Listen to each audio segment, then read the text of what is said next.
at the Cecil Hotel in LA. You can see officials surrounding a water tank. This morning, someone complained about the water pressure at the hotel. When a worker went to investigate, he found the body inside. February 19th, 2013, Los Angeles. Guests inside a hotel start complaining about the water. It's dark. It smells strange. Some even say, it tastes sweet. At first, it seems like a plumbing issue, until a maintenance worker climbs to the rooftop, opens one of the water tanks, and freezes, because inside, there's a body. A young woman, floating, decomposing. For days, people had been drinking that water, using it, bathing in it. But what makes this story truly disturbing is not how she was found. It's what she was doing just days before she died, alone, inside an elevator, terrified of something no one else could see. And what you're about to see has been misunderstood by millions of people. Her name was Elisa Lam, 21 years old, a student from Vancouver, Canada.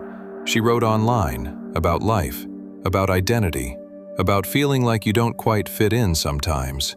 She wasn't loud, she wasn't dramatic, she was thoughtful, the kind of person who notices small things. She worked, saved money, just to take this trip. A solo journey down the West Coast, a gift she gave herself. She stayed in touch with her parents, posted online, even scheduled posts in advance so it would look like she was still active. By every measure, she was doing well. But there was something she didn't fully show, something that would become the key to understanding everything. Elisa had been diagnosed with bipolar I disorder, and it's important to understand what that actually means, because most people don't. This isn't just mood swings. At its most extreme, it can cause hallucinations, paranoia, a complete break from reality, where what you see and feel is completely real to you, even when it isn't happening. She had experienced this before, hospitalizations, moments where reality slipped.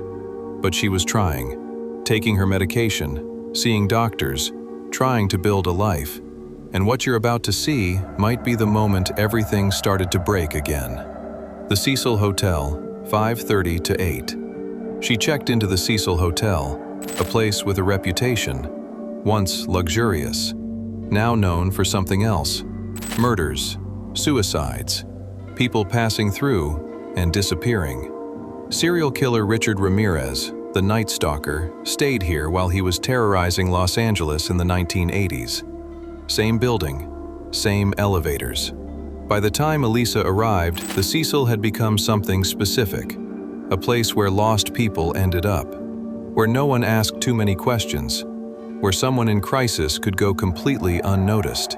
So the question is, did this place affect what happened? Or was something already breaking inside her mind? At first, everything seems normal. She explores, visits bookstores, talks to people.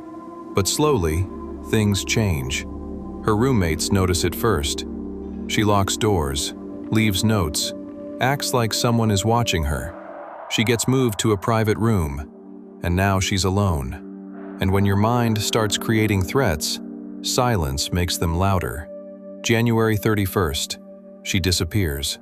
No calls, no messages, nothing. Her family grows worried. Police begin searching.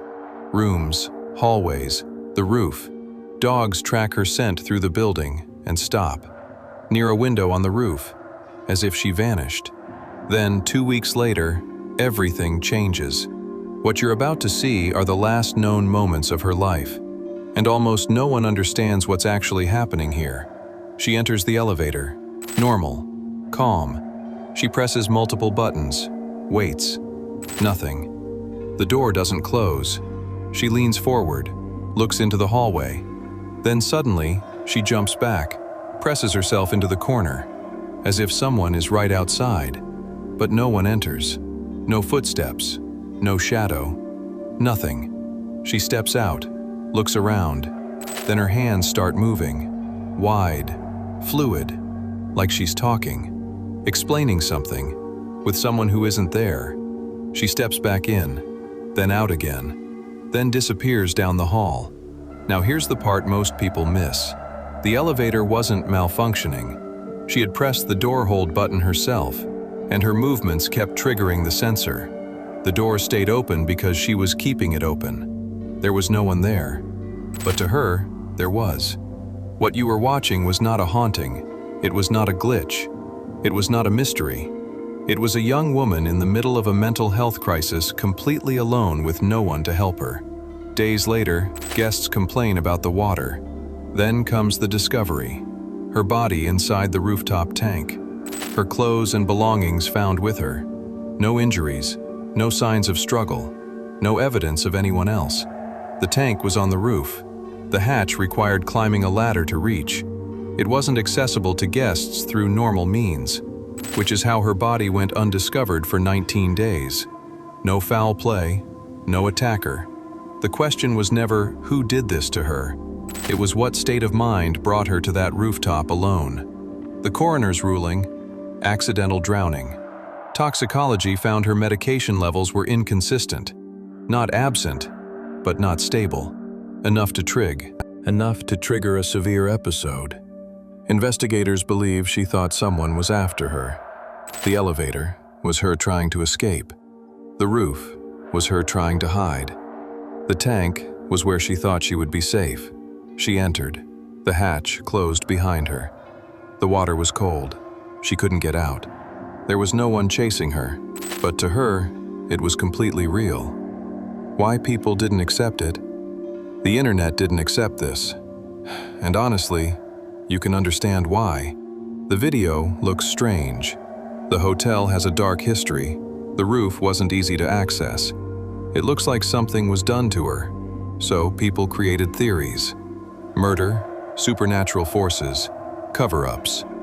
But every theory needs a person, a motive, evidence. And there was none. Because here's what the theories actually reveal. Mental illness is invisible. It has no villain, no motive, no logic you can follow. And people would rather invent a murderer than accept that a young woman's mind can become so disrupted that reality itself disappears.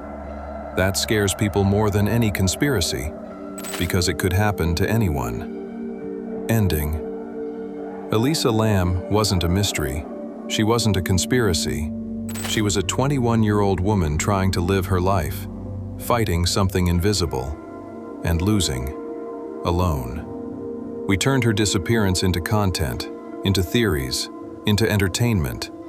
Millions of people watched that elevator footage looking for a monster, and somewhere in all of it, we forgot to just be sad that she's gone. She wasn't running from someone. She wasn't being followed. But to her, it was completely real. And sometimes, that's enough.